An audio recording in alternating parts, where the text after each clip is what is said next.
What's unusual about my story is that I grew up in publishing. My mom sold her first book when I was in grade school, and she's been making her living as a commercial fiction author ever since. So I didn't have the issues that a lot of writers have of not believing that this can be a career, this can be a life, this can be something that you can do and make money at it. I knew because I'd watched my mother do it for decades. So my journey to becoming an indie author was very different than most of the authors I meet. So I had that advantage, which was nice.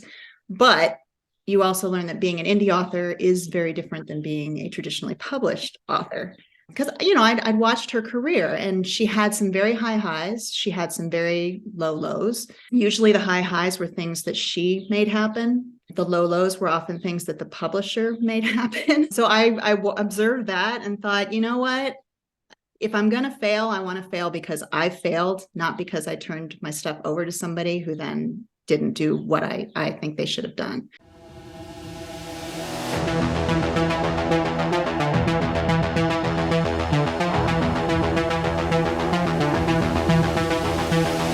This is the future. Hello and welcome to the Alternate Futures podcast, where we chat with indie sci-fi creators about their work, the world, and anything in between or beyond. Today, I'm here with Audrey Sharpe. Audrey grew up believing in the Force and dreaming of becoming captain of the Enterprise. She's still working out the logistics of moving objects with her mind, but writing science fiction provides a pretty good alternative.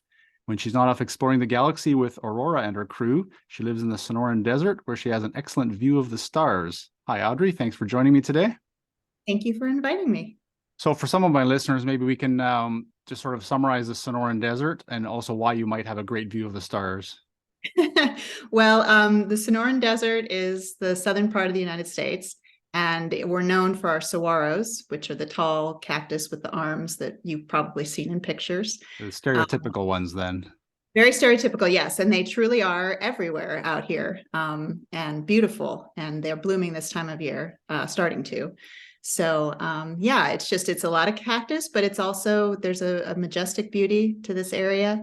There's a lot of native plants that people don't think of. I mean, when most people think of trees, they think of lush oaks and things. We have mesquites and palo verdes and things that are hardy and can handle it here. But yeah, it's a beautiful part of the world. I suppose when most people think of the desert, they don't think of trees though either.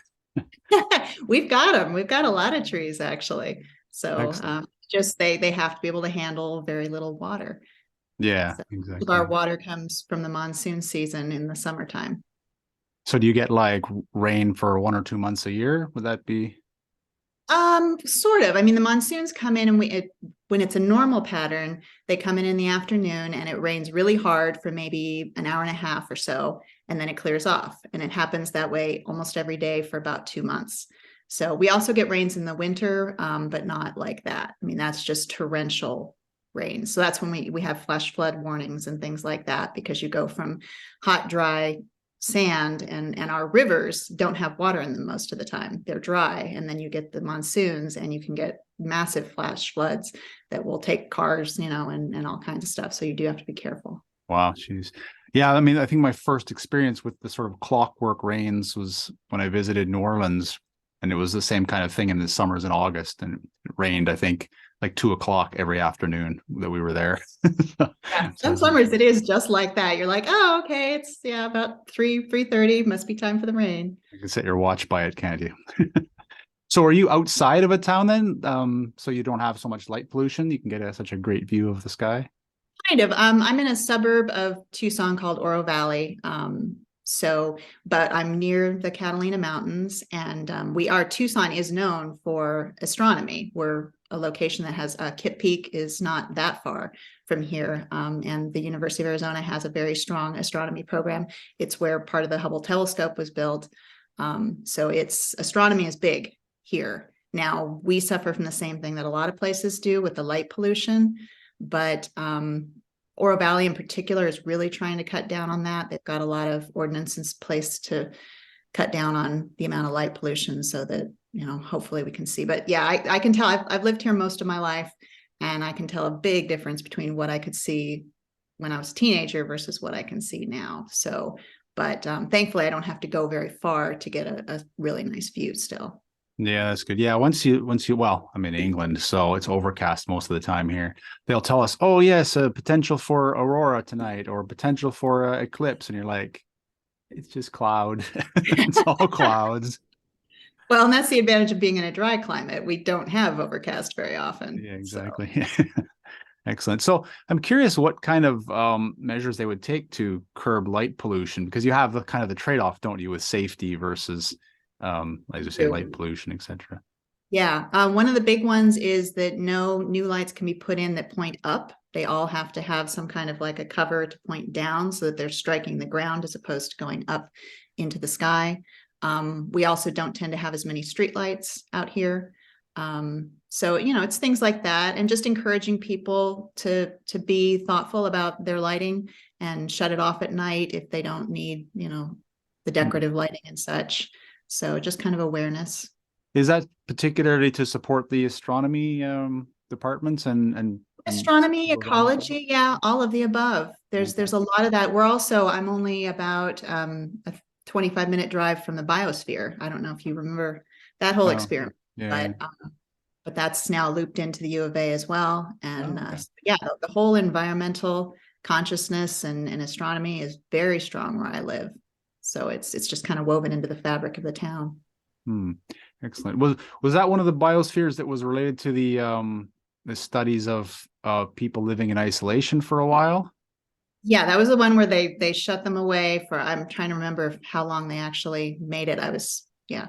But yeah, they entirely closed. The idea was, could they create a biosphere where they could sustain their own environment, where nothing was brought in from outside. So they had to grow all their own food and harvest it and cook it and maintain the systems. They have an ocean, a small ocean as part of the biosphere, so they were maintaining that, and it's fascinating. You can do tours now, of course, through the biosphere and see where they lived and how they lived, and now they're using it to do all kinds of ecological studies. One, I think, right now is focusing on the coral reefs and what they can do to try and help with that problem, the destruction of the corals. Okay. So yeah, it's a wonderful place. Hmm. Because I do recall that it wasn't terribly successful experiment in terms of, if I remember, was it the personality, like the human aspect of it was what was one of the bigger problems that arose. Well, yeah, that was certainly a challenge. And just, I think we learned how much better nature is at creating a biosphere than we are. Right. So it was humbling to realize, no, we can't just replicate it. We don't quite understand it well enough yet to do that. I think we can get there, Hmm. but it was definitely, realization that Mother Nature does a lot of things we just haven't accounted for yet. Yeah. Well, perhaps the various new AIs coming out can give us a broader perspective of that. I think we tend to be very narrow in our perspectives, especially when looking at nature, don't we? We miss out a lot of things. Yeah. Well, we'll see. One other thing about your area of the world is, I mean, while it's not super close by American standards, so therefore by anyone's standards, you are kind of surrounded by some interesting areas, Mhm. in terms of, let's say, tinfoil hat kind of stuff as well. So, I mean, you are a little ways from Roswell, but you're not very far from Dulce, I believe, which is another conspiracy kind of story there. And then I guess there was also the A-bomb testings somewhere in that part of the world as well. So yeah, it's an Yeah. interesting area, isn't it? Yeah, those all kind of are around Arizona. We're kind of like in the middle of all. So if you do a circle around those spots, you'll kind of, Arizona's tucked Right. inside. Because I But was yeah, working on a story set partly in the Four Corners, and so that's a little bit, that'd be northeast of you guys, wouldn't it? A little yep, bit, yeah. Yeah, exactly. Yeah, we're that northeast corner. yeah, Yeah. because they're smack in the middle of all this stuff. Yeah. Which Yeah. is Oh interesting. yeah. Absolutely. Well, and we had something, I'm trying to remember the details, that happened in Phoenix where they were trying to determine, whether it was a possible sighting of a UFO or whatnot. But yeah. Right. Yeah, yeah. Was that recent? Because there was quite a number of them. No, I don't even remember how long ago it was. I think maybe within the last 10 years. Oh, okay. Yeah. Since COVID, my sense of time is so poor. Yeah, it all blurs together now. It's pre-COVID and post-COVID. Exactly. So if it was pre, it's like, I don't know, sometime before that. Yeah. One of those decades. Speaking of the past, then, so you obviously in your bio mentioned an interest in both Star Wars and Star Trek. So how influential were they when you were growing up to, for example, your interest in science fiction? Oh, huge, huge. Yeah, I honestly don't think I'd be the person I am today if it weren't for those two franchises. And they just influenced what I was interested in and the kind of stories that I liked. And it just, I've been a sci-fi fan since I can remember. I mean, just from a little kid. And one of the first things I ever wrote that was of any length was a sci-fi play that I wrote in the fourth grade that I tried to get my friends to perform. They didn't do it, but it was definitely a sign of things to come. You know, there were aliens in it. And I think my mom still has a copy of it somewhere. But yeah. So did you see then Star Wars first or Star Trek first? Star Wars. Yeah. Right. I'm old enough to have seen that in the theater. So yeah. And Me too. So we're in the same boat there, yes.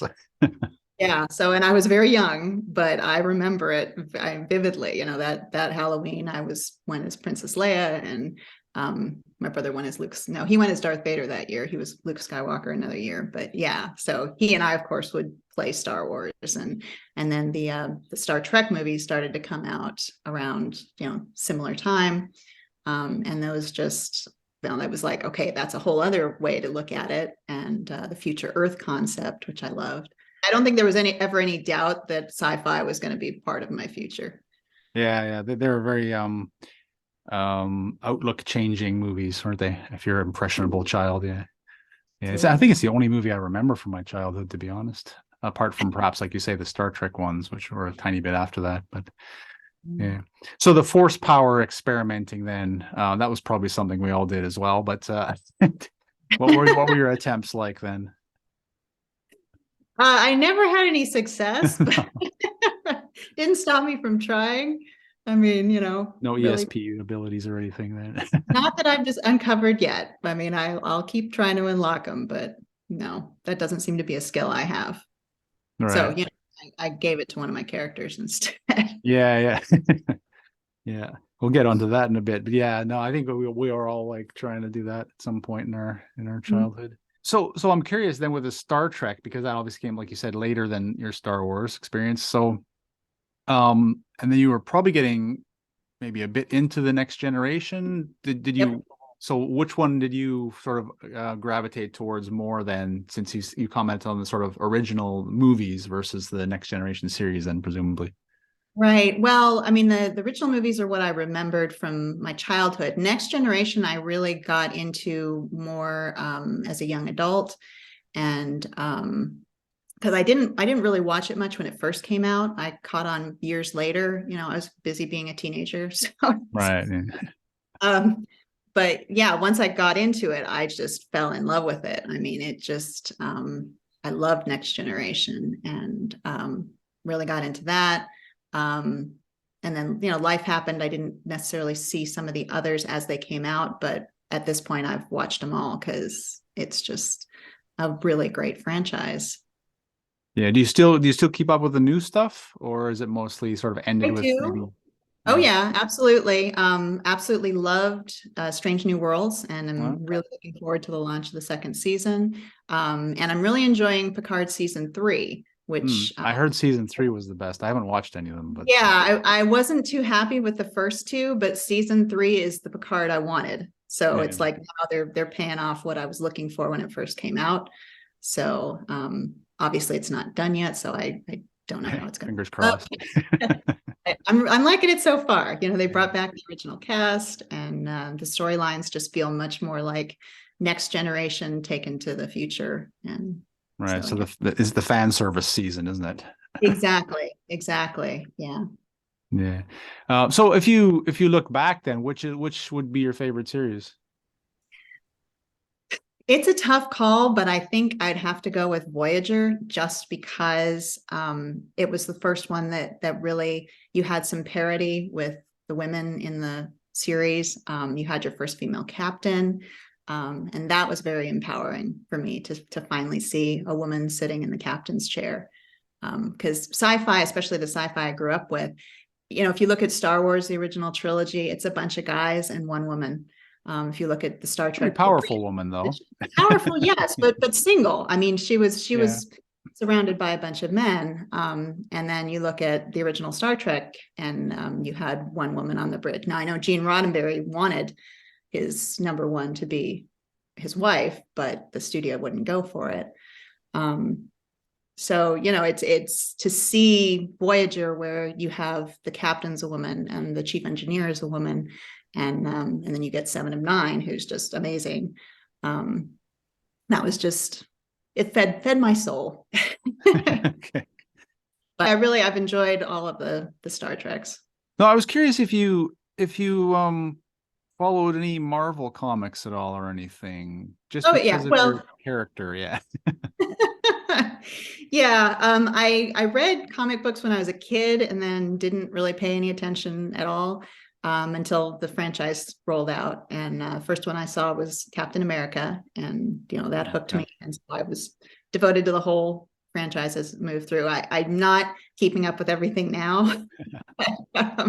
It's difficult, yeah. Much, but some of it, yes. But yeah, that's a really Black Widow, of course, is amazing. Yeah. I mean, I was like you. I read comics when I was a kid, and then I looked at them again, as an adult, and I was like, how are they now so expensive? That was one of the first things I thought. But I was curious, specifically with the Fantastic Four and Invisible Woman, just because of some of the powers that your main character has in your series, whether that was intentional or whether that was more sort of force-based.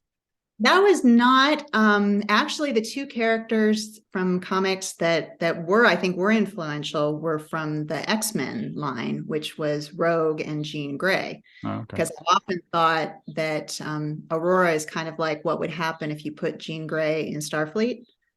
So those would be the ones that are more I had in mind. So we've got your sort of start in science fiction from Star Wars and Star Trek. So what was your path to actually becoming an author? Because you, if I'm not mistaken, you started publishing your first trilogy in around 2017. That's 2017 was when I relaunched. I originally published in 2015, the first book, and did not publish it well. So I relaunched it in 2017 when I had book 2 ready. But what's unusual about my story is that I grew up in publishing. My mom sold her first book when I was in grade school. And so she's been making her living as a commercial fiction author ever since. So I didn't have the issues that a lot of writers have of not believing that this can be a career, this can be a life, this can be something that you can do and make money at it. I knew because I'd watched my mother do it for decades. So my journey to becoming an indie author was very different than most of the authors I meet. So I had that advantage, which was nice. But you also learn that being an indie author is very different than being a traditionally published author. And so I made that decision because, I'd watched her career, and she had some very high highs. She had some very low lows. Usually the high highs were things that she made happen. The low lows were often things that the publisher made happen. right. Okay. So I observed that and thought, you know what? If I'm going to fail, I want to fail because I failed, not because I turned my stuff over to somebody who then didn't do what I think they should have done. So traditional was never going to be an option for me. I wanted to retain creative control. I wanted to maintain my rights, to have it be my story. But that meant I had to learn how to be indie. And while having a mom who's a writer means that I felt pretty strong about my writing talents, my marketing was dreadful. I knew nothing about how to market a book, how to package it, how to reach readers, what readers I've been trying to reach. So that learning curve was very, very steep. And that's why I struggled in the beginning, because I did not have that marketing side to work with. Did your mother write science fiction? I'm guessing. Oh, no. Yeah. No, she writes romance. Okay. She loves happily ever afters, and she's very good at it. So Yeah. So is that the influence for one of your newer books then, the romance spin-off for your Romance. series? Yeah. Oh, yeah. It was destined. I mean, there's no way you grow up being the daughter of a romance writer and you aren't going to have romance in your stories or eventually write a romance. So, so yeah, she of course chuckled happily when when I handed that book over to her to edit. She's like, "Oh yeah, I knew this was coming." So it wasn't she didn't like try to twist your arm to write a romance or anything. It was No. Well, she knew I loved science fiction. She was just thrilled that I decided to write it all because I don't really know why, but I kind of had this almost teenage rebellion that because she was a writer, I was not going to be a writer, that was like her thing and I needed to find my thing. So I spent many years trying to figure out what my thing was that was not writing, working a lot of different jobs, a lot of different things. And then I got this idea that wouldn't shake loose. And I finally said, well, either I'm going to go crazy because there's all these voices in my head that won't shut up, or I'm going to have to write them down. So I chose to write them down, and that became my book one. So how long did it take you to sort of put together then all those ideas and voices in your head? That first book took me roughly 2.5 years to write.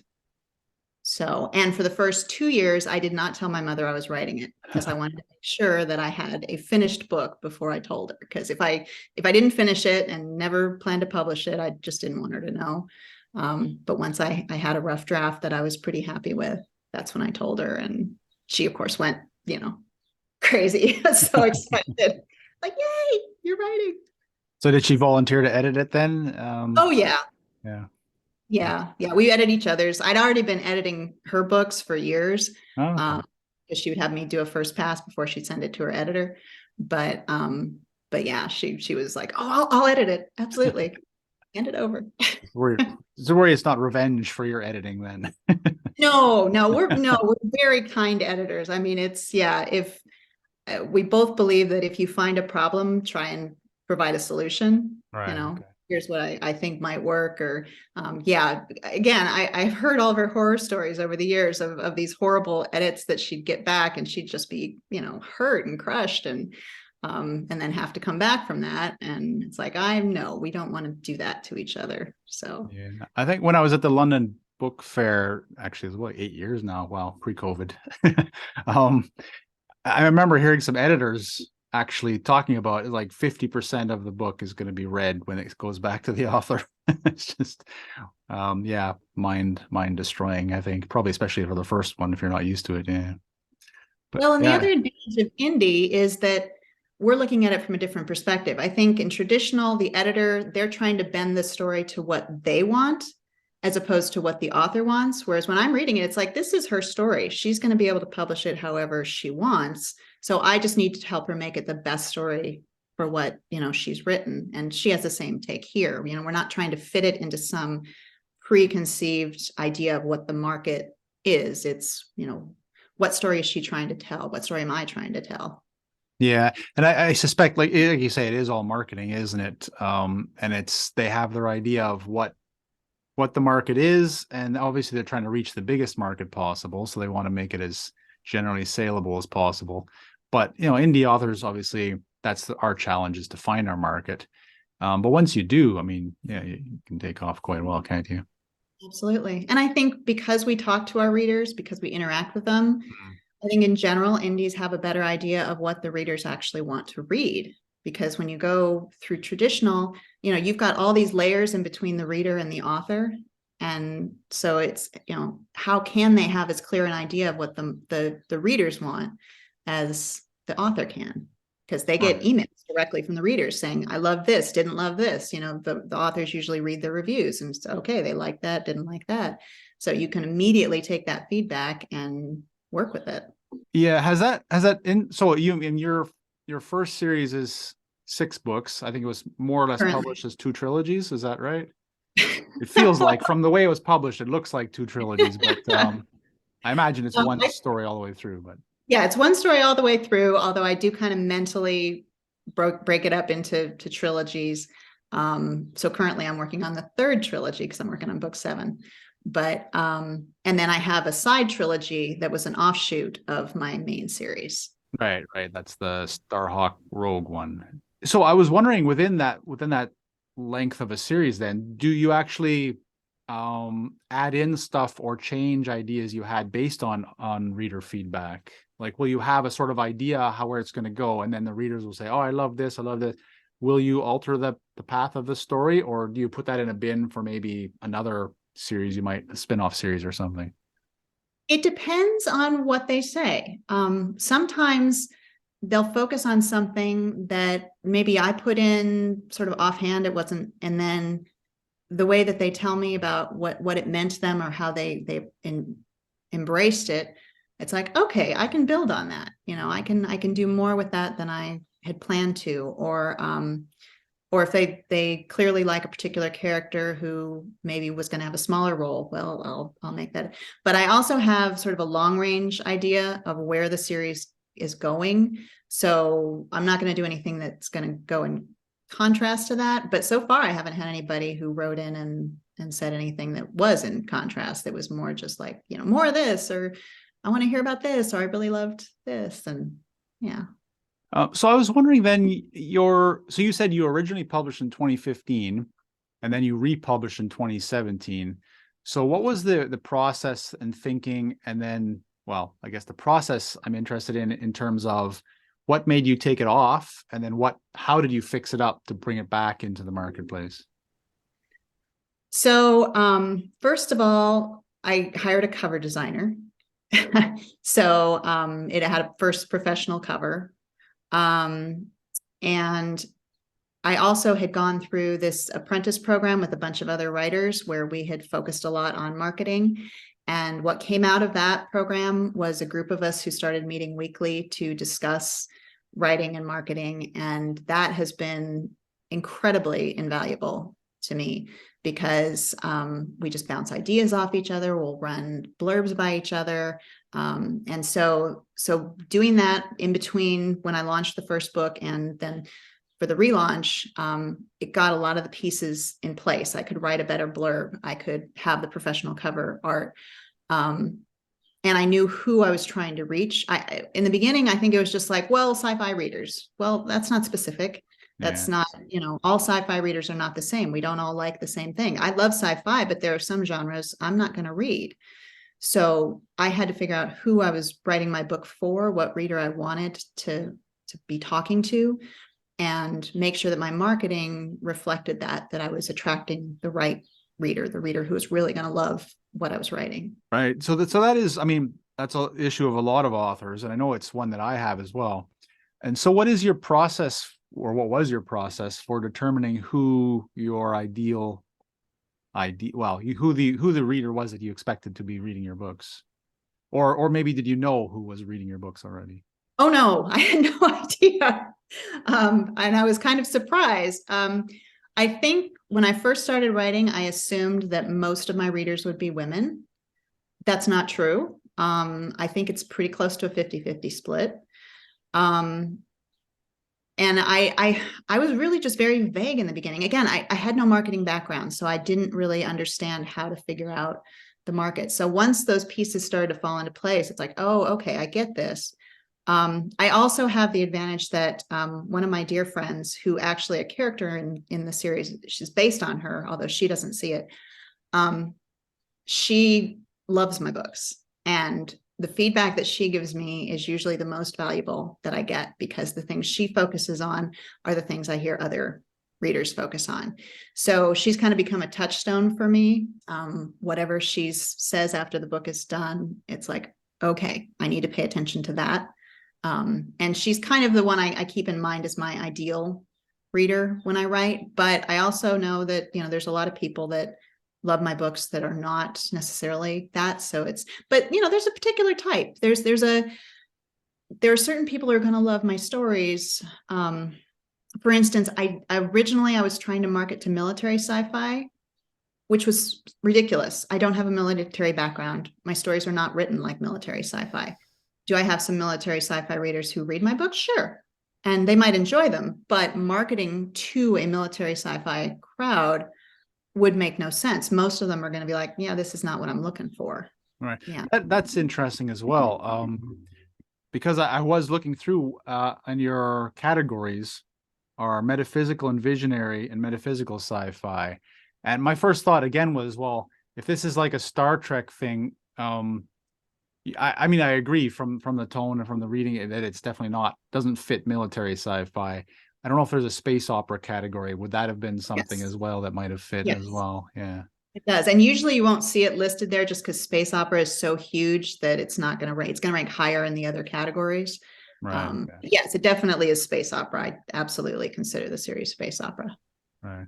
How long was it until you sort of started understanding your audience, the demographic breakdown of your audience? I'm still learning, but I would say once I started to really learn marketing, it probably took me a couple of years before I really felt like, okay, I know who I'm trying to target. And of course, there's been some advertising done with that to try and figure that out, and talking to other writers and reading a lot. I mean, that's the other thing that I always encourage. If you have the time, read in your genre, because you'll figure out from what other people are writing. Also, that will give you hints as to who your readers are, because there's a certain familiarity in the kind of characters, the kind of situations, and of course Star Trek fans. I definitely talk to Star Trek fans. Because thinking in terms of, say, you're going for age or sex demographics, would it be like, I don't know if you attend many conventions, that would be obviously one way to see, but in terms of, does it come across in your Amazon book reports in KDP, for example, or something like that? I don't, does it break it down that way, or do you see it by the ads? If you run Facebook ads, does that? Yeah, I ran Facebook ads, and you can see that. Well, in Amazon ads, interestingly enough, I have definitely seen a difference when you target male versus female authors. So that also are, little pieces of the puzzle. So would you get better response from female authors or male authors? Well, no, it's No, even. interesting. It's Oh, it pretty is even. Okay, so that's yeah. So that's, again, it's like, okay, it's not as skewed as heavily towards women as I would have thought it might be, which is great. I mean, I'm thrilled that there are so many men who like my series. You got that Star Trek market, I guess. So I was wondering, your mother, does she still then publish traditional, or has she seen that you're a success with indie and she switched over then? She was published traditional right up until the time I said, okay, now this book is real, I'm going to publish it. And then when I went and did the marketing and truly was starting to understand it, she took the leap. So she did not sign another contract. She is now all indie and so happy because she has creative control now. And it's amazing. You don't realize how much you give up in traditional. I think that's a myth. A lot of people don't realize what they're giving up when they go with traditional. And traditional can be the right path. I mean, I'm not saying that everyone should go indie, because indie is a lot of work. It takes a lot of effort and self-will. I mean, you just really have to and you have to be good at both marketing and writing. You can't just be a good writer. You can't just be a good marketer. You have to be able to do both to be successful long-term. But my mom, I mean, when you would do a contract and you'd see, here's the cover price, and the author gets usually less than 10% of that. Right. And they have no say over the cover. They have no say over the title. They often have to change the interior to whatever the editor wants. So it may not even be the story that they meant to tell. If it does well, the publisher takes all the credit. If it does terribly, they blame the author. Yeah. So, it's a harsh situation, and some people can make it work, and more power to them if they can. But if you're like me and my mom, and we would much rather be in control of our own fate and be able to make those decisions. And if the cover doesn't work, we'll change it. If the title doesn't work, change it. And be able to figure out how to market our stuff and to retain creative control. That's what we're going to do. Right. So she must have had a good readership following her. Did she retain most of that, presumably, when she? Yeah. Definitely. So that would have been definitely a big advantage then, because she must have seen her royalties increase pretty significantly then, since you don't give it all away to the companies anymore. That's right. And because you're making a much larger percentage, you don't have to sell as many to make the same amount. Yeah, it's totally different. And she also gets paid monthly as opposed to twice a year. Right. It's much more consistent income. Yes. So, I mean, you have talked a little bit about your writing and publishing marketing experience. What percentage of your, let's say, of your author time is spent on let's say writing versus marketing? It kind of depends. I mean, it flows in. I'm one of those writers who, when I get towards the end of the book, it's head down and pretty much I don't do anything except write. So during those periods, the marketing definitely gets pushed to the side. But when I'm starting on a project, it's much more balanced the other way, where I'm more focused on marketing what just was released as opposed to what I'm working on now. So in balance, it's probably about 50-50, but I also tend to do both each day. So ideally I write in the morning. That doesn't always happen, but that's my favorite time, is to get the writing done first. And then my analytical mind tends to kick in the afternoon. So that's a good time to do marketing or respond to emails and all that kind of stuff. And then sometimes I'll circle back to the writing again in the evening. But yeah, you both require attention, or one or the other slides. If you do too much marketing, your books aren't getting out. And if you do too much writing, the books you have out will start to just kind of slide away. Right. So you mentioned at the beginning of a project, you do a bit more marketing than you would later on. Is that, are you building a hype for the current project, or is that still mostly pushing the previous books you have? Like when do you start building that hype? Yeah, it's mostly focusing on what's already out as opposed to what I'm working on currently, because that's what's accessible right now. But that will be the time where I'm focusing on, whether people are going to, getting people onto my newsletter list, and just making sure that the books that are out there are as visible as possible. So, because that kind of, it feels like I'm buying time to get the writing done. It's kind of a way Okay. I think. So then I can quietly write in the background, and that's the invisible part of what I'm doing, where the marketing's the visible. And then as I gear up towards the books getting closer to finish, that's when I really start talking about here's what's coming. And I think shifts more towards the book that's due to come out. Right. Okay. And since you started publishing more or less 2015, as you said, so that's roughly 8 years, which is more or less a bit. It's more or less one book a year, slightly more than one book a year. So do you have a publishing schedule or a writing routine, or do you just go at your natural pace? All three. Okay. I do have kind of a mental, first of all, I tend to write very long books. So my last 3 have all been over 150,000 words. Whereas most of the people that I know, it's more like, 80 to 100,000. And I'm not the fastest writer out there. And the other thing that's unusual is I love the editing phase. Okay. So the drafting is the harder part for me. Not that I don't enjoy it, but when I hit the editing phase, that's when it just gets easy. And I just have a lot of fun with that. Can I send you my stuff then? Whereas I have other writer friends, most of my writer friends are like, you like editing? The drafting's the easy part. I'm like, no, it's not. Yeah, but exactly. So when you say the editing phase, because there's a British author, Alistair Reynolds, who also apparently enjoys the editing phase. He's traditionally published, what he's talking about is literally the rewriting phase. So he's got the first story down as a draft, and then he reorganizes it through multiple drafts. Is that the kind of editing you're talking about then? I wouldn't say I do multiple drafts, but the other thing is I've never done an editing of a book the same way twice. This last book that I wrote, I edited it backwards. Okay. Because of the way the situation was set up and the way things had to fit together at the end. If I didn't do it backwards, I could change things in the beginning that would then impact the end, and I'd have a completely different story or problems that I then had to go back and fix again. Right. So by doing it backwards, I knew exactly what had already been set at the end, and could make sure that everything that came down did that. I don't recommend doing it that way. But for that one book, that was exactly what I needed to do. So yeah, my editing, it's different each time, but it's when I can just really look at the story and figure out what works, what doesn't.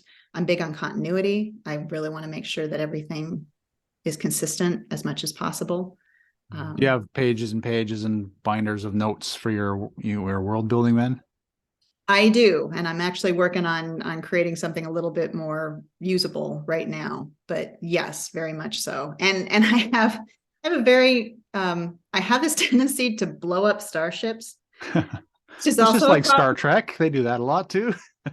They do, but Yeah. then you spend all this time, creating the starship, and then you blow it up. So now all those notes are kind of useless. And so then the next book, you've got a different starship, and you've got to describe all that. And I think that's another reason I'm a little slower writing.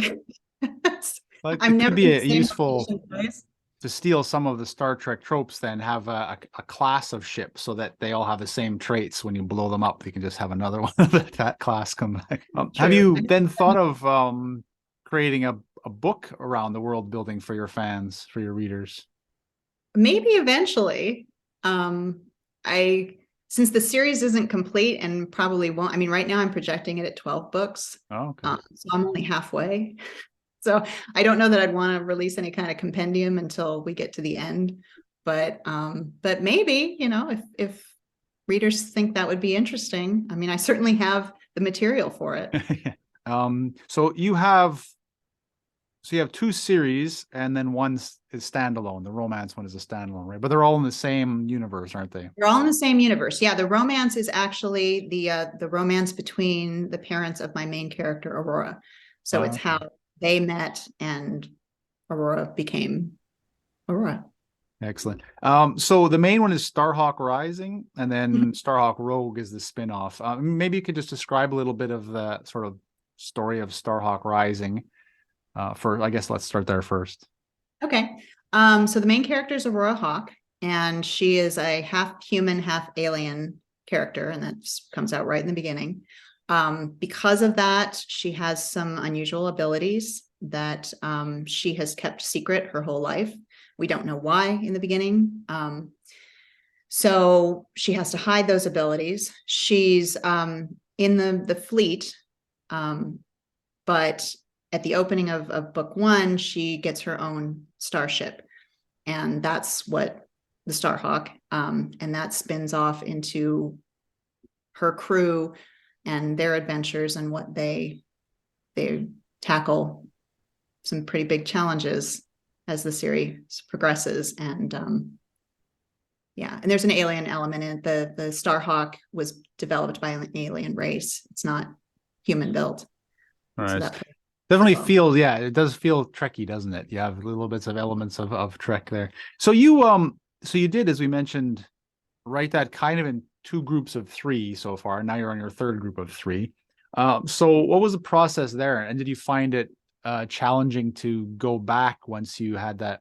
I know that you didn't really pause because you switched then to your second trilogy to publish in the middle. Did you have a challenge going back to the second half of StarHawke Rising, or was it just all flowing because you were still in that universe? I had to go back and reread a little bit just to get it back in my head. Because what happened with the trilogy, the side trilogy, is I created a character in book 3 that originally was going to be a throwaway character. This was somebody that I created. He was originally male, became female, and I killed him off in the original draft within about 20 or 30 pages of him showing up on the page. And I didn't like it. I didn't like where it put the series. I didn't like the way the story was going. It just kind of felt like a dead stop. And I said, okay, so there's something wrong with this character. So I reimagined what that character was, became female. I don't even remember why, but it just seemed to work. And that changed everything. And this character that was going to be this sort of throwaway, not really important character in that book became critical. And by the end of the trilogy, the third book, I just was enamored of this character, and she was going off on her own adventure, and it's like, I got to know what happens to her. I can't just leave her. So that's how the trilogy became what it is. And then book 4 picks up on Aurora's side of the story and follows on from there. So yeah, and it took me, those books are a little shorter. So I was able to write all 3 of them in roughly a year or so. But I stuck to one point of view, which helped. Normally I have 4 or 5. Right. So you have a number of the sort of classic Star Trek aspects in there. You have like an academy and sort of a galactic civilization, as it were, and aliens, of course. What are your views as a longtime science fiction fan? Do you feel that there is something out there beyond the Earth, some entities, and perhaps a civilization, a galactic civilization? Absolutely. I think they're probably way more numerous than we can even imagine. I distinctly remember taking an astronomy course when I was in college, and the professor telling us with great certainty that there were probably not very many star systems out there with planets. Yes, I remember that as well. And it's like, okay, if an astronomy professor at a major university that specializes in astronomy can be that wrong and proved that wrong just, a couple years later, I think all bets are off. I think they'll have the same challenge we do, which is, how do you travel through space? Because it's so big. I mean, we have no real concept of just how big it is and how distant we are. We're not even at the center of things where there would be stuff close. We're kind of out on an arm, away from things. So I think that's the challenge that any civilization has to figure out if we're ever going to see each other. Now, in my books, some of them have figured it out, so we do get to see each other. But I absolutely believe that there are civilizations, rising, falling all over the place in our galaxy, and we just don't necessarily have a way to know that, either because we're not advanced enough or they aren't. Yeah, it's an interesting thought about the Fermi paradox. If they're out there, well, if they exist, then why can't we find them? Where are they? And like you say, it's interesting to think it's possible that they're just waiting for us to be able to understand them, aren't they? Like it's almost like a welcome to space test. Like when you can understand the message, then you're ready to join, basically, isn't it? Exactly. Well, and they're probably, any advanced civilization looking at the way humans and our situation now, I don't think they would want to wade into it right now. I think they need to see how we handle our current situation. And, I think if we do have advanced alien life that's watching us, I think they are just doing that. They're watching.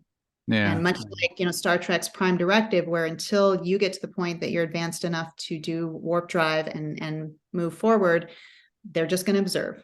They're not going to get involved. So I think we have to get to the point where we are engageable, where meeting with us would be a good thing for both sides.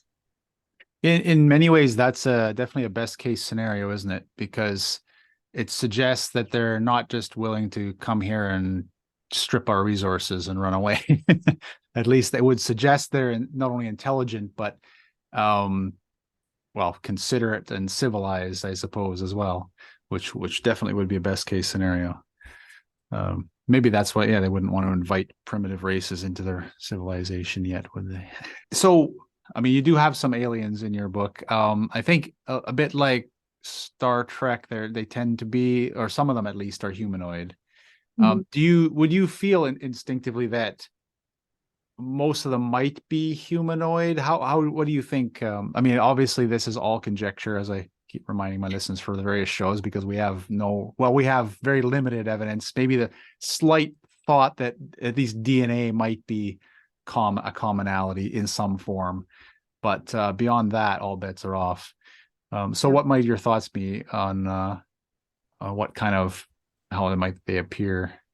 I definitely think that there's a strong percentage chance that they would be bipedal.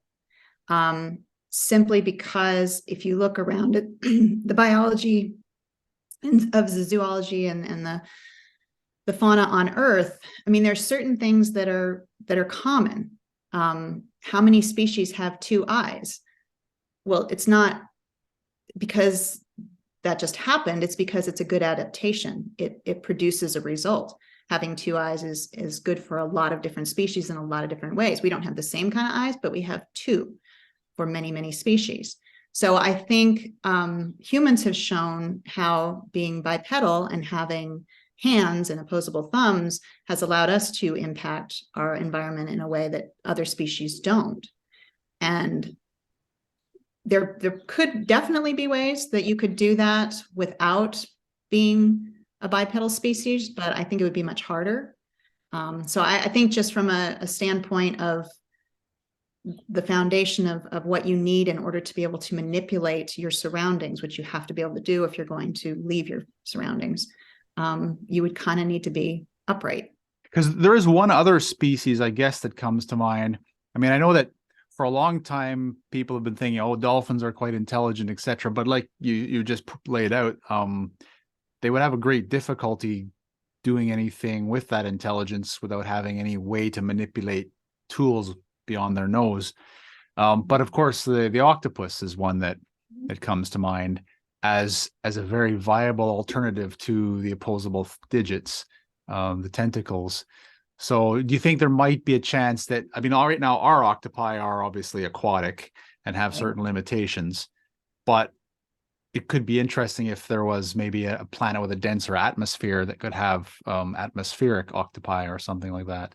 Yeah, if you could figure out the biology that they could survive in a non-aquatic environment, because of course the other issue would be if they're aquatic, that's heavier than air. So that makes your starships even Very harder. heavy, yeah, very difficult to. You got to transport all the water up there as well, don't you? Right, exactly. So, but yeah, I mean, that's definitely, if the biology works, if you can figure out how to survive in a more air-based environment, but as you said, maybe denser or maybe more moisture content or whatever. Sure. Like atmospheric jellyfish or something. And the question what, was, would they be able to, what would they build? I mean, what would that look like for their exactly environment, and how different would it be? Would they be able to create fire in that environment? And if they did, would it be dangerous in ways that our environment isn't? I don't know. Yeah, and I won't go into this much, but like I say, I've been following some interesting YouTube videos on ancient history, like pre historical history, as it were, which is becoming a more of a topic of discussion. The idea that we perhaps don't know human history very well prior to 6,000 years ago, and alternate views of what the pyramids might have been for. And what's interesting to me is that there could be ways of harnessing energy, whether it's natural or planetary energy, that may not be obvious to us from now. Like you say with the fire, right? We think, oh, well, you use fire, then you use combustion, etc. But there might be other ways of harnessing energy that don't require that type of expression of energy, for example. So many things to learn if we actually do meet other races, isn't there? Absolutely. Well, and what path will each take? I mean, would we all take the same path, or would it all be radically different? That's an answer I would love to know. It's, Yeah, because I was speaking, I think it was J.J. Green, a British science fiction author, and she was suggesting that she has the feeling that perhaps most of the aliens might be predators within their own ecosystem, because that kind of drives the development of intelligence. But then, of course, you have the whole idea of what if certain species are uplifting other species as well, or maybe there are other reasons to develop intelligence, such as escaping the predators, which could be one as well. Yeah. I mean, you look at the elephants; they're incredibly intelligent. They're not predators. Yeah. Unfortunately, they have the trunk, which is a little bit, but they need something else. Yeah. So of course, one hallmark of space opera science fiction is the spaceship. So, well, I'm curious, so how much time do you spend developing your spaceships in your series then? Because you mentioned you destroyed a lot of them, and so you do have to sort of create new ones each time. I do. I enjoy creating starships, so there's that, thankfully. But yeah, I do. I get a kick out of imagining a new starship and what it looks like and what its function is and what its history is. And so yeah, I do have a lot of notes and things on that. Obviously, the StarHawke is the ship that I come back to over and over and over again. It's like the Enterprise. It's in every episode. So You haven't blown that one up yet, then. no, I have not. I don't know if you want to blow up the ship that's the anchor for your whole series. The title ship, yeah. But the other ship, yeah. And as I've gone deeper into the series, I've had a chance to get into some really different kind of ships. And that's been a lot of fun in the last few books. Things that where it's just has no resemblance to what people are used to. So yeah, I do. I love to push the envelope, and the further I go into the series, the more I just kind of let my mind go and see where it takes me. So in your early ships, were they inspired by any of the series then? Oh, definitely Star Trek. I mean, I think I had that sort of in my mind because that's the one that I had the biggest visual for embedded young, and so you kind of picture, when I picture a bridge, it's often a version of a Star Trek style bridge. Not the same, but that's kind of the mental image I have, much more than say like the Millennium Falcon. Yeah, I was going to say it's not so romantic on our Millennium Falcon, is it? It's a bit crowded for one thing. Crowded. It's a very, very small space. Although I do have some ships that are that small and they do have more of a crowded cockpit, but yeah, it's definitely Star Trek more inspired. Right. So you feel as your shipbuilding experience has grown, you've branched out beyond the normal then.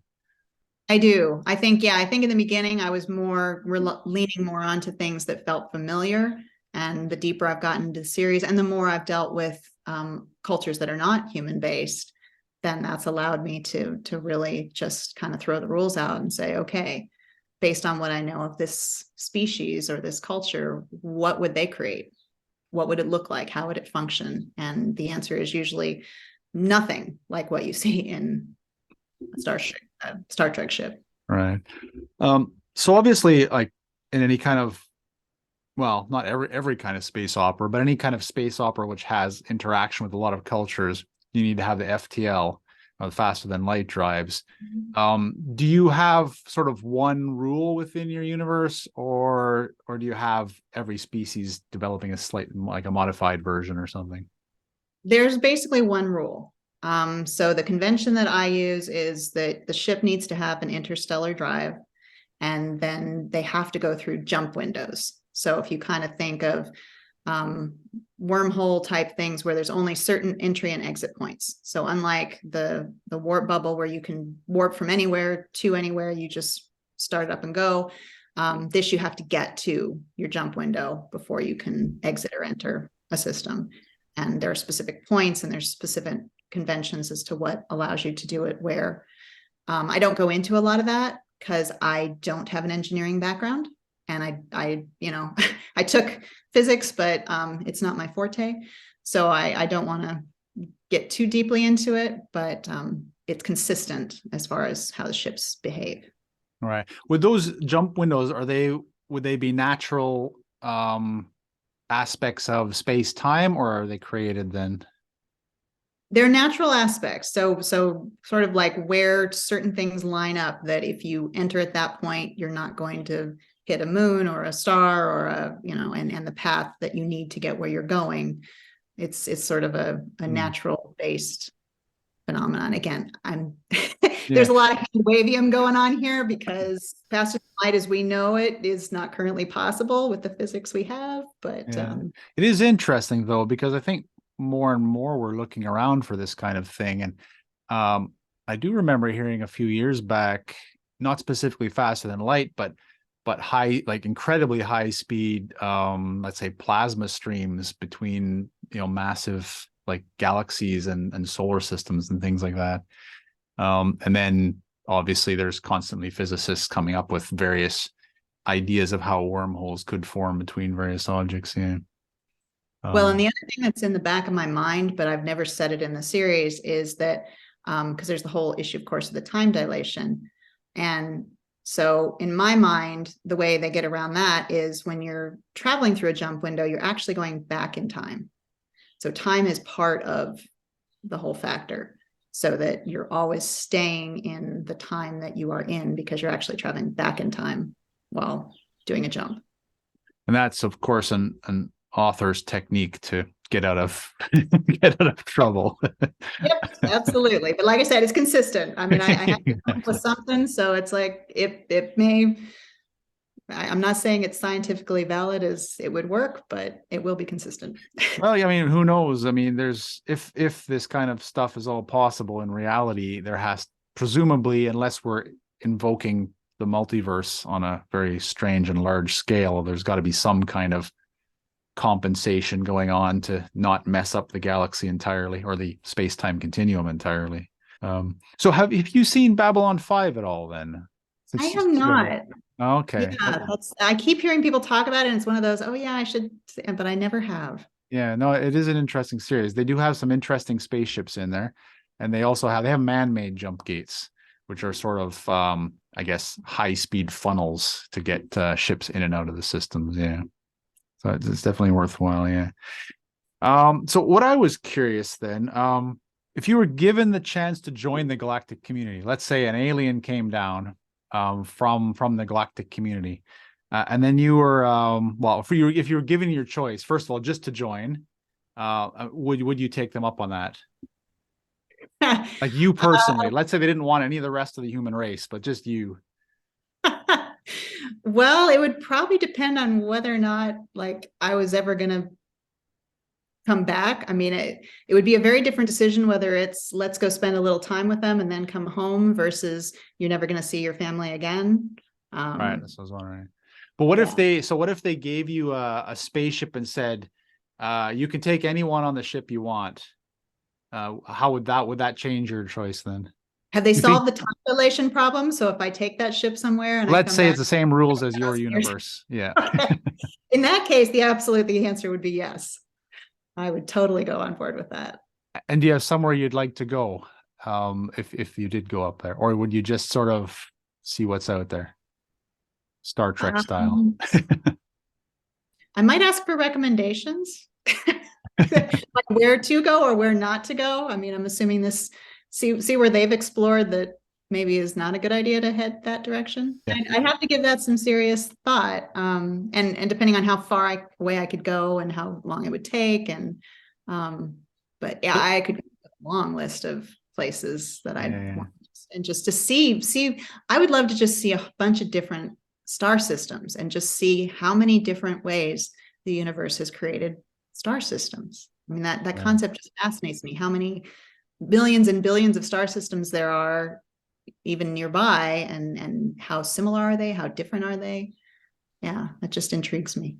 Yeah, because I think like what you were saying earlier with your astronomy professor, and I do remember that kind of thing, right? Like I was in university about the same time, I think, as well, and where all of a sudden just everything changed when they started discovering extra solar planets, and then it was never the same, right? And now we look back and we're like, how was anyone ever that naive? And I think a lot of us, thought, there must be planets out there. It's crazy that there wouldn't be.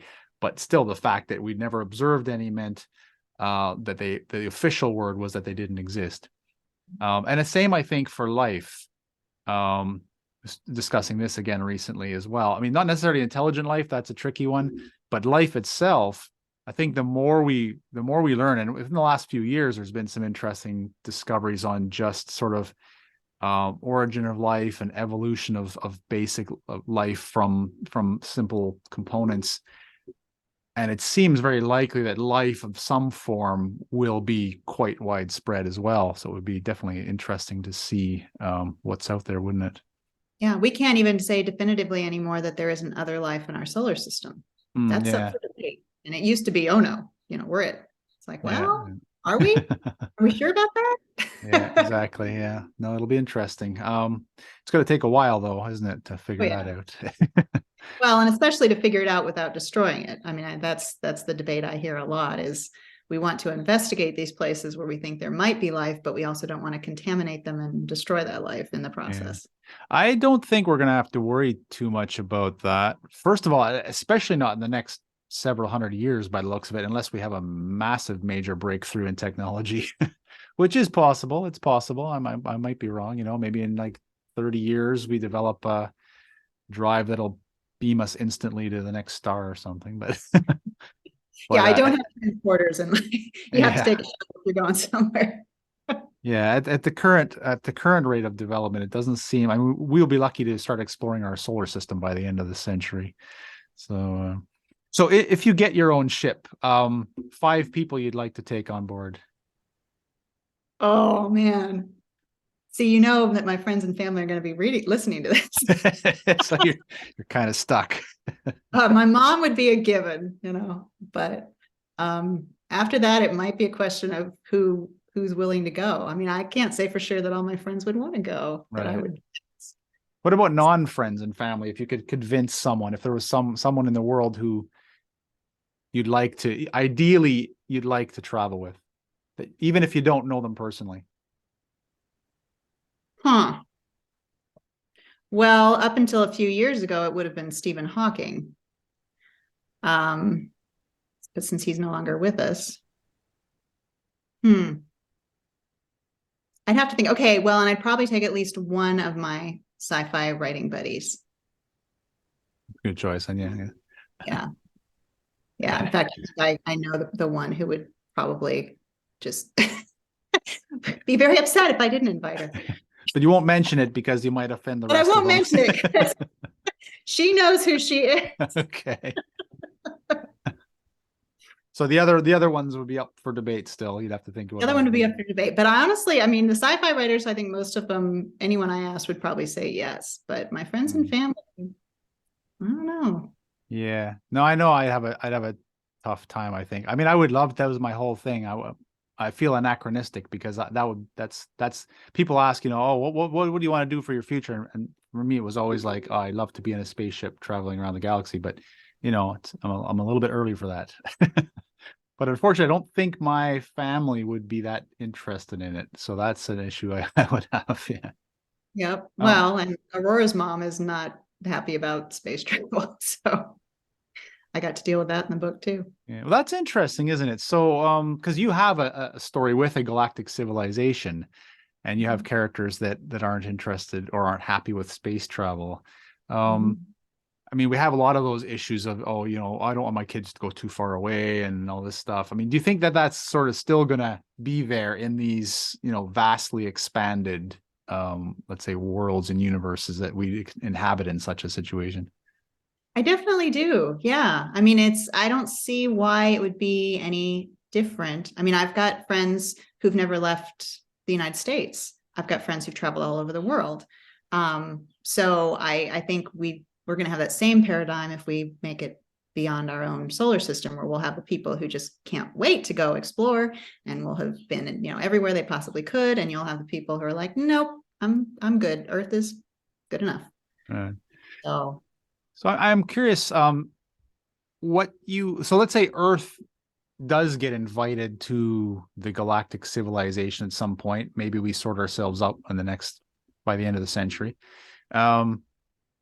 How would you see Earth itself evolving within this civilization? Do you think it would sort of stay fairly closed, a little bit xenophobic, or do you think there'd be an embracing of the new opportunities, and or do you think it's a bit of both? But I mean, I'm curious about sort of a global government response, sort of overall, what the aliens would look at Earth and say, oh, Earth is this primarily, even if there are humans who are different.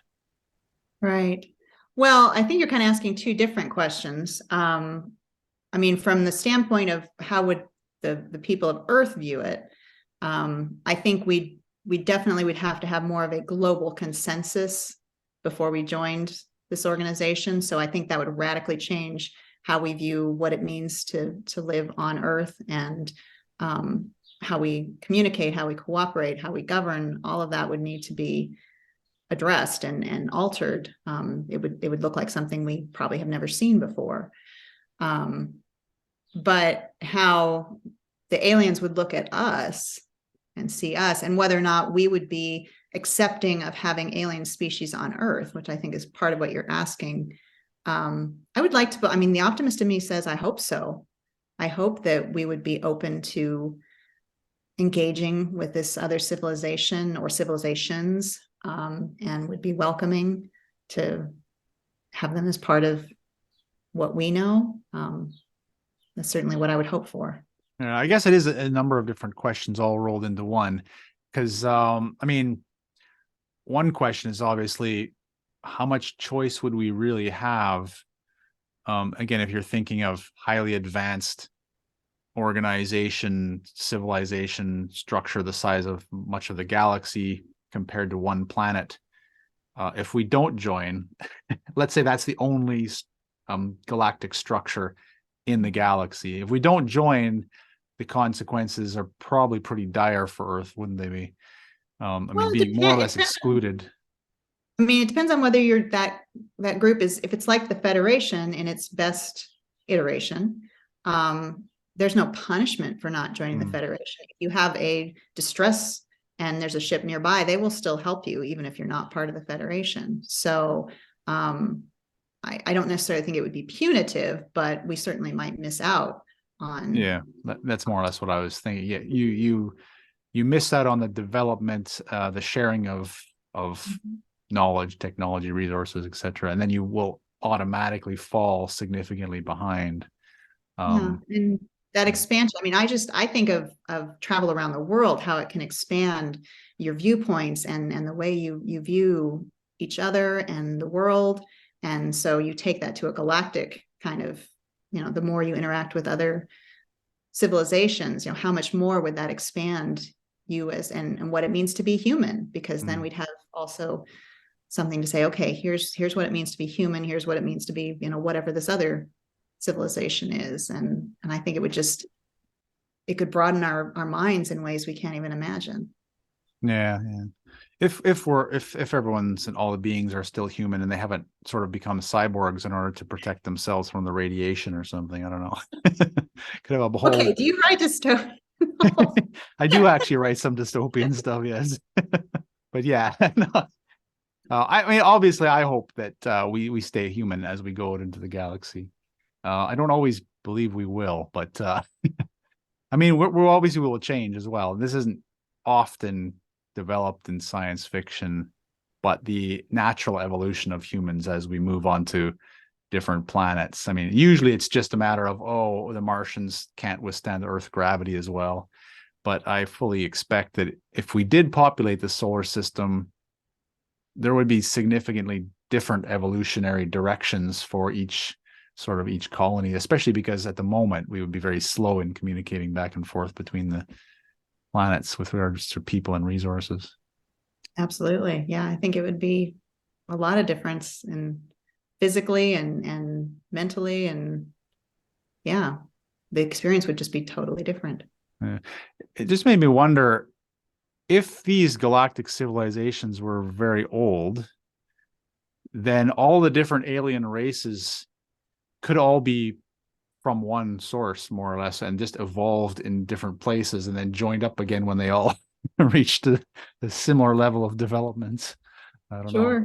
To get the anyway, that's all hypothesizing. So I wanted to move just into the second segment of the show, which was just the end part, which we'll do a quick 5-question lightning round. This is a or B thing, and then just 2 big questions to end off. So number 1 is Star Trek or Star Wars. We did touch on this already, but a little bit. Yeah, well, and that question, if you were talking about the original trilogy versus like the original Star Trek, I would probably lean into Star Wars. But if you're talking about the franchise as a whole, Star Trek wins every time. Star Wars has also had its issues as of late too, hasn't it? Yes, it has. It's not the Star Wars. Yes, exactly. So speaking of Star Trek then, so James T. Kirk or Jean-Luc Picard? For what? That's up to you. For who I want to hang out with, for who I want to be my superior officer, for whose Whatever ship. whatever your priority is. Oh man. Yeah, that's so much it depends answer, but probably Picard. I really admired his character in Next Generation, and yeah, so I think I'd probably have to go, or I could just jump the question and say Janeway. Well, wait a second. So you're taking the statesman over the fighter, more or less, then. So my next question was Captain Janeway or Princess Leia? I Oh, didn't put her up against a man, but I want to give you two women because that's a more difficult choice. man. And again, it's like, well, I don't want to give you easy choices. okay. Oh wow. I don't know if I can answer that question. I mean, they're both good in a fight and cool-headed and wise beyond their years. Wow. Okay. But I'd probably have to go with Princess Leia, just because I'd really want to hear more about her background and history, and yeah, but that's like narrowest of margins. Yeah. Well, like I say, I didn't want to give you an easy question. I mean, as a side question, which isn't the one of the official five, if I said like Captain Janeway or Jean-Luc Picard, Janeway, definitely. there you go. So that's an easy question. We don't do those here. That's an easy. So the Galactic Republic or the Starfleet from Star Trek? Starfleet. Yeah, I had a feeling that one. I mean, in its best iteration. There have now been different iterations of Starfleet, some not so awesome, right, the newer ones, yeah, are a little bit darker. So Starfleet as I knew it to be during. Right. I was going to ask then the force or force field projection, as I was alluding to earlier, force field projection be like Invisible Woman powers, who are somewhat similar to the powers, at least as described early in your series for your main character. Well, and I mean, she can kind of do both. So yeah, it probably the force power, I would think. Although that shielding really comes in handy. But theoretically, you can kind of use the force power as a shield, sort of. Yeah, it's all up in the air. It's a bit random depending on what they want, isn't it? Yeah. So out of curiosity, then, how did you build your character's powers? I mean, not in the detail of the story, but in sort of world building, kind of character building. Yeah. How did you decide which ones make sense and which ones were overpowered?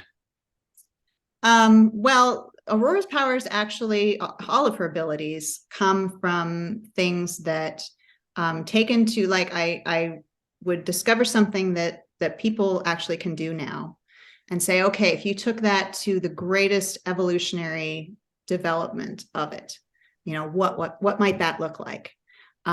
So like her empathic ability, that the fact that she can actually feel what other people feel, there are people today who can do that. There's actually a term for it. I can't think of it off the top of my head, but and I also have read and had accounts of people who can do amazing things with energy and what they can seemingly, I mean, the things that we just don't understand exactly how it works, but it does. And so a lot of her abilities, Maya, the doctor on the StarHawke, her healing abilities, again, I've worked with a Cherokee healer who can see chakras, who can do healings, not quite like what she does, but again, it's kind of taken to its extreme point. So I've seen some amazing things and talked to some amazing people, and a lot of those abilities come from that and just pushing it. If evolution were allowed to just really focus on this and push it out, what would that look like?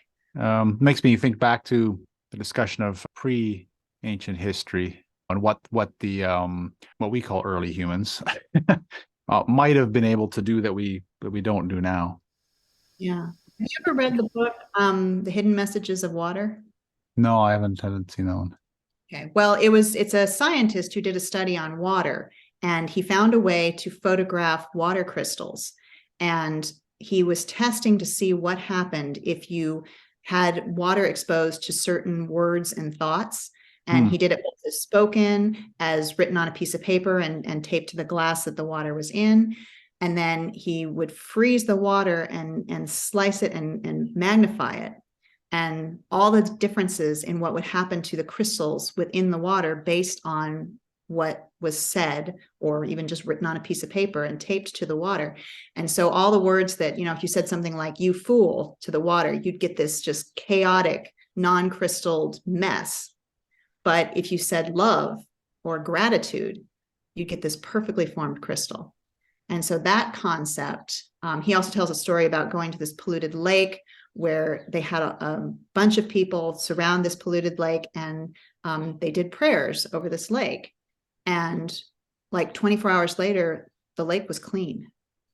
So, when I think of I don't think we've even touched the very baseline of what we're capable of, or understand how our thoughts and what we say affects the world around us. So I love pushing those concepts to their pushing the limits on those in my books, and just seeing, what's possible. There's so much we don't know. There's so much we don't understand. And Yeah, that's interesting, because for some people, they would take perhaps a religious perspective on that. Like, obviously, what comes to my mind is simulation theory.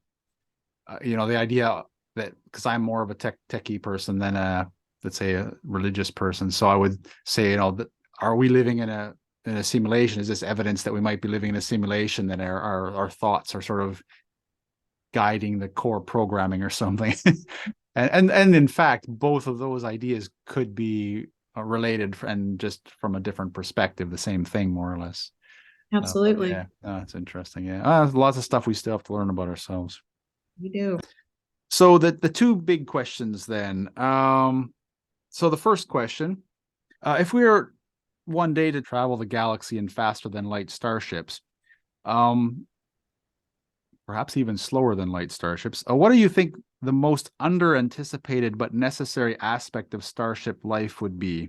Like, it's something that we don't usually think about, but would be very important to everyday life for the people on the ship. Starship life.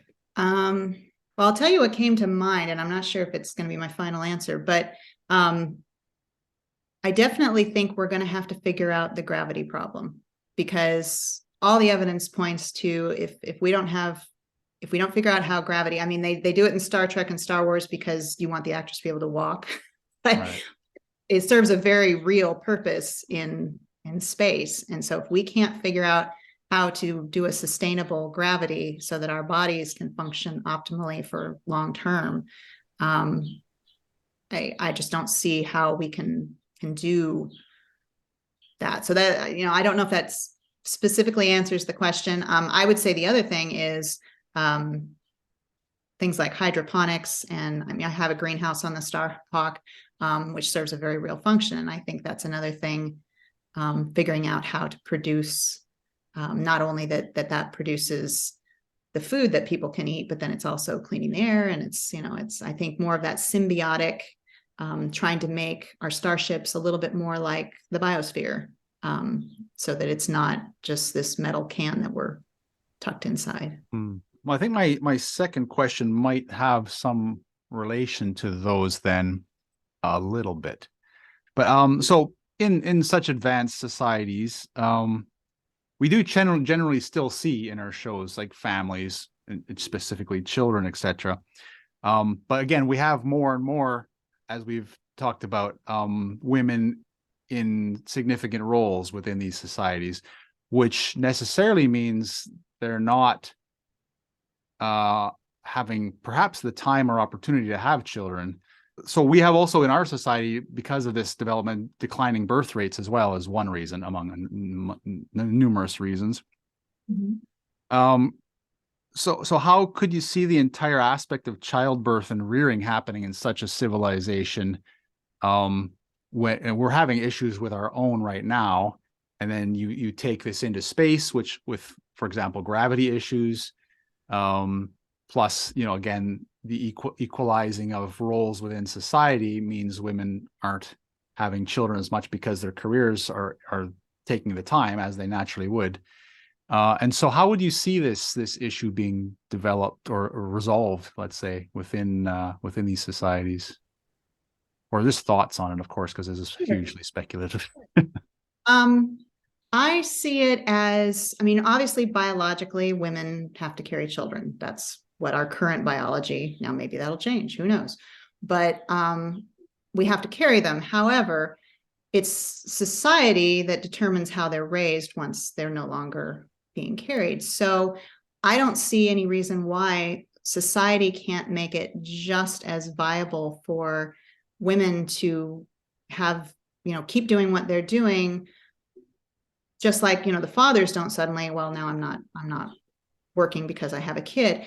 If society shifts so that child rearing becomes a society issue, it becomes something, that whole, it takes a community to raise a child. If we get back to that concept where it's not just, the parents aren't just on their own, the mother isn't just on her own, where you have, and I think part of that comes into the issue of empathy, of understanding what everybody's struggles are. And the more we can empathize with the challenges that every person in our society is having in order to do what they want to do, to become what their talents and their abilities allow them to become, the more we can build a society where, and I would love to see, the raising of children, to me, it's so critical to a healthy society. If we aren't giving children the food they need and the love and acceptance they need and the education that they need, how can we possibly expect them to turn into healthy, functional adults? So as a society, if we put more of a premium on that, I mean, I'm not sure what it's like where you are, but unfortunately, my state ranks like 49th in education. So our kids are not getting what they need growing up. So I think if as a society we said, okay, this is important, this is critical, because if we get this right, all those other things kind of take care of themselves, or at least are much less of an issue. If we make child rearing part of the whole community, then you don't have the pressure of, what's the mom going to do? What's the dad going to do? Because the whole community is raising these kids. And yeah, they're still the kid of the parents, but there's not that pressure. And I think that's definitely something that I touch on in my series. The idea of family and child rearing being part of a community activity rather than just isolated parents who are struggling to figure out how to make it all work. Because I don't see long term how we can do that, and certainly not on a starship where you all have to rely on each other anyway. So why wouldn't you make the child raising part of the group? Yeah. I mean, I guess the question had sort of a technical side and it's like you say, the social side. It's curious, like so the way you've described it, I mean, I'm not inherently against the idea. It's quite clear these days that we need more community, in general, community spirit, community thoughts, even as we're getting less probably in some ways. But do you think that would reduce the effect of the family unit on the child? And is that actually a good or a bad thing, or is it dependent on the family? Well, I think if every child that's born is deeply wanted by the parents, there's no threat to the family unit, because those parents, I mean, you're a parent, I'm sure you want to be around your kids. It's if children are a choice that you make, that you want to have them in your life, I don't see anything that would be a threat to that, because you're not limiting that. You're simply taking the pressure off of that this is the only thing you can do because you're the only one there to do it. So if instead it's like, okay, these certain things you're going to do, you're going to handle, and you always have the choice. So I think, but ultimately you're also still the one who's responsible in the long term for the well-being. Because do you feel because I see on a practical side like a lot of challenges to that. In an ideal situation, yes, and you know your neighbors and you respect all your neighbors, and everyone would have the best interests at heart and you can trust them. I think in a well, at least in my neighborhood, on a realistic perspective, I'm not saying anyone in my neighborhood's bad or, but what I'm saying is that in the, how long have we lived in this house now? We've been in this neighborhood 8 years, and at least half the houses have changed ownership within that period.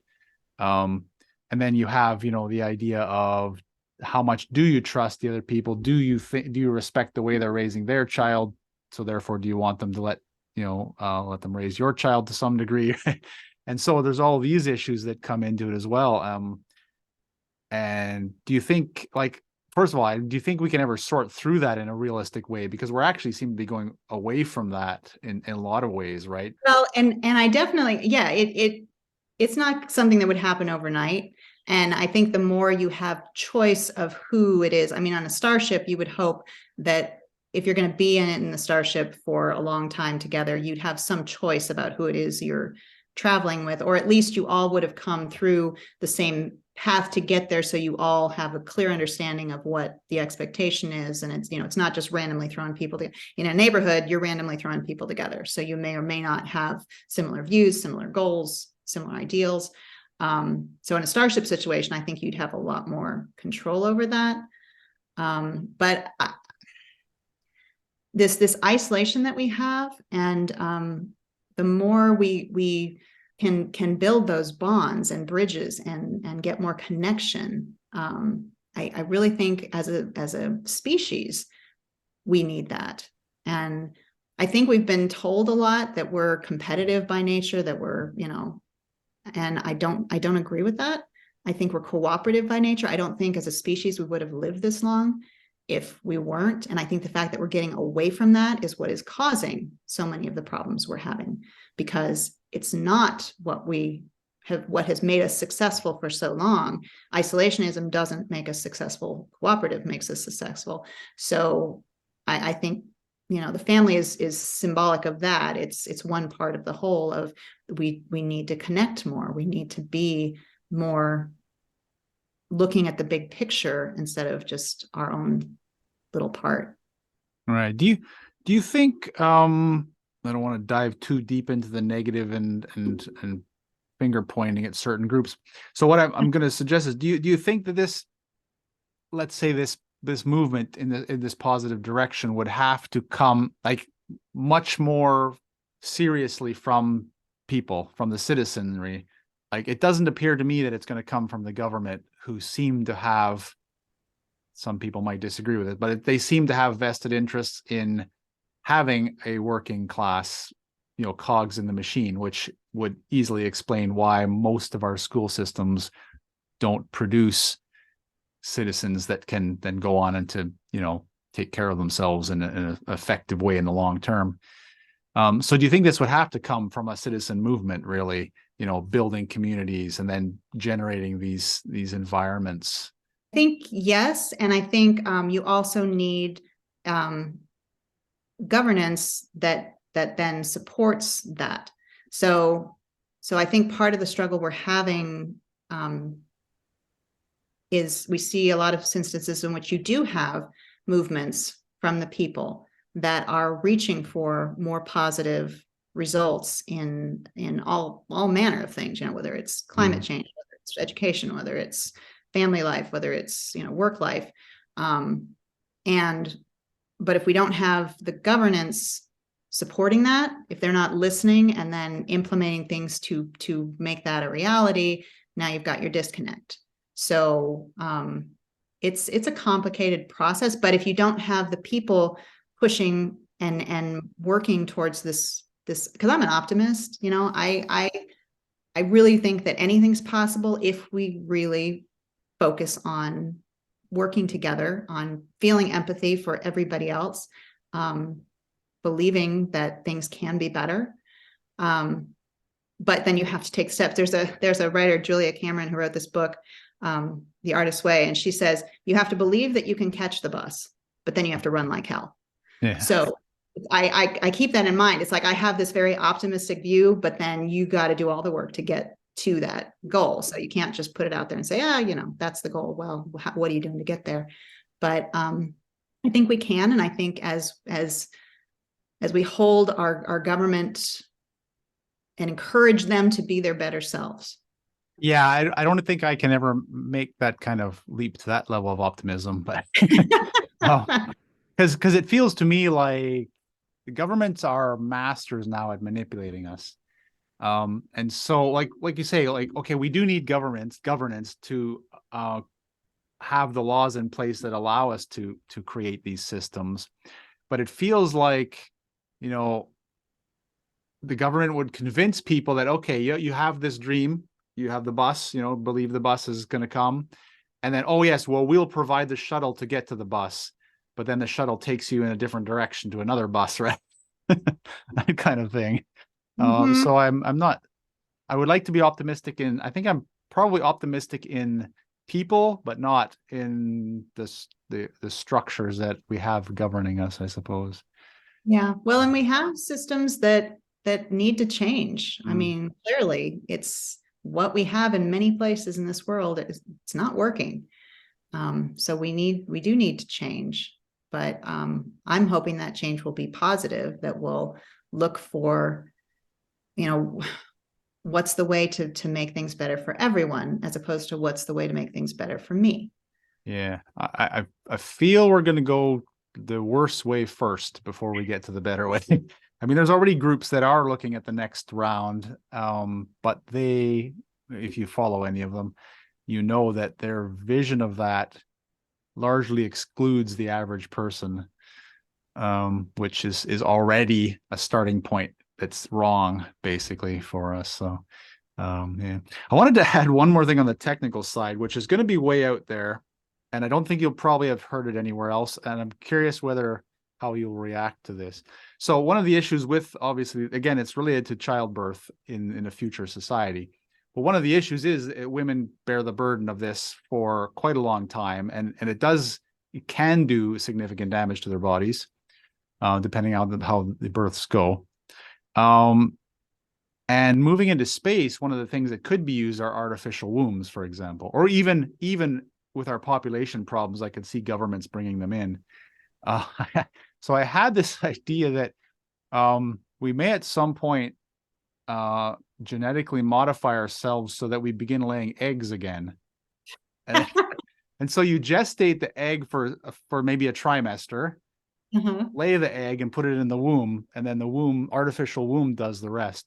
I'm kind of just putting out feelers, I suppose. Is this completely disturbing to some people, or I'm not going to go ahead and do it myself, obviously, but I mean, genetically modify people.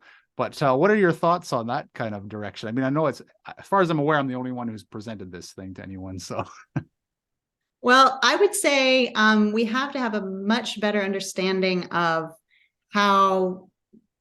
what the interaction is between while a child's developing to become a child. What's happening? I mean, they're not existing in a vacuum. So the sounds around them, the emotions of the people around them. I mean, there's so many factors that impact them. So if you're going to create an artificial womb situation, are you putting this child in isolation, or have you figured out how to give them, I mean, if you go back to this idea of connection, you don't want to isolate this developing being from all of the things that make it human, essentially. And so, because we're learning more and more about how nothing exists in a vacuum. So yeah, I think you'd have to really understand, before you could do that, you'd have to understand all of the things that go into creating a child that, when it's born, has the building blocks they need to develop well. Because I think if we miss those, and especially if we put them in isolation, you could wind up with some really messed up kids. Right. On the other hand, I guess you could, in theory, if you knew some of these, because obviously there's going to be, I think there are effects that we're only starting to explore in relation to the mother's, let's say, hormonal influence on the children. You could potentially equalize some of that to take out the extreme emotional effects that might otherwise, and whether that's good or bad. I mean, right now we seem to be in a period where we want to equalize everything, but that's a monoculture doesn't survive very long especially against threats. So it's and are you actually making it harder for that child to then deal with fluctuations later because they didn't experience them from the mother's perspective, or not? I don't know. I mean, it's an interesting thought question. Yeah. I mean, we already have the evidence about children being coddled and the effects of that, I think, in one of the more recent generations. The helicopter parenting and all the effects of decreased resilience on the children and stuff. Sure. It's a complicated thing, but I just can't help but notice you skipped over the egg laying part. I think most women would ask you, okay, is this egg, I mean, if the egg is significantly smaller than a child, I'm guessing most women would say, okay, that sounds like a pretty good idea.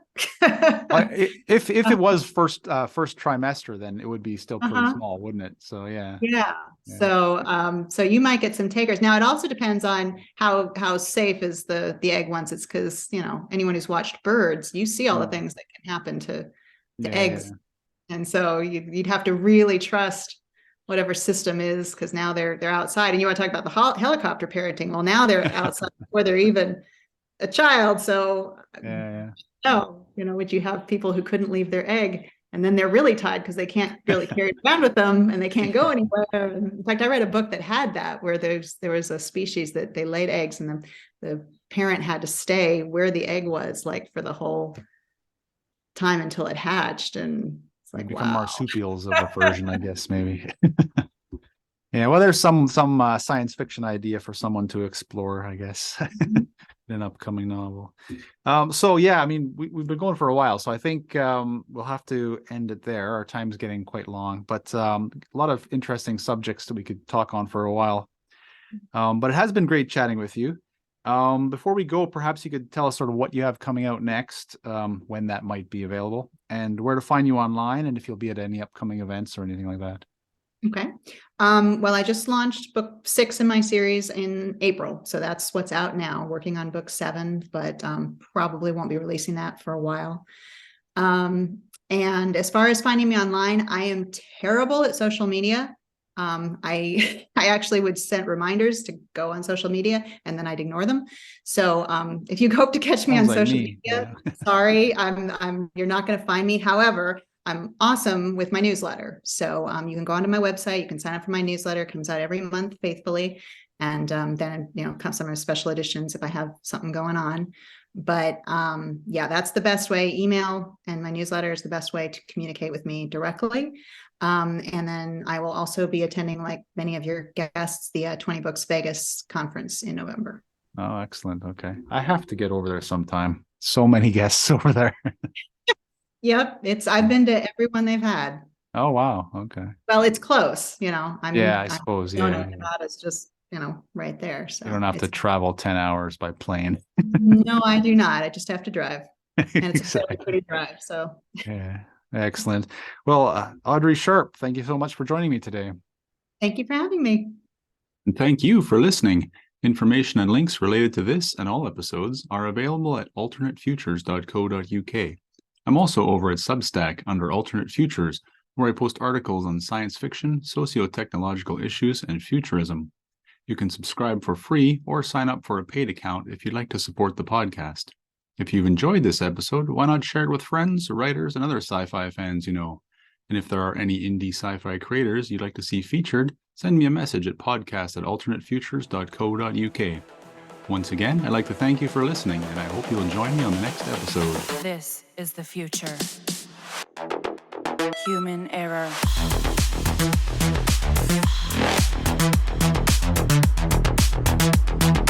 Evolution.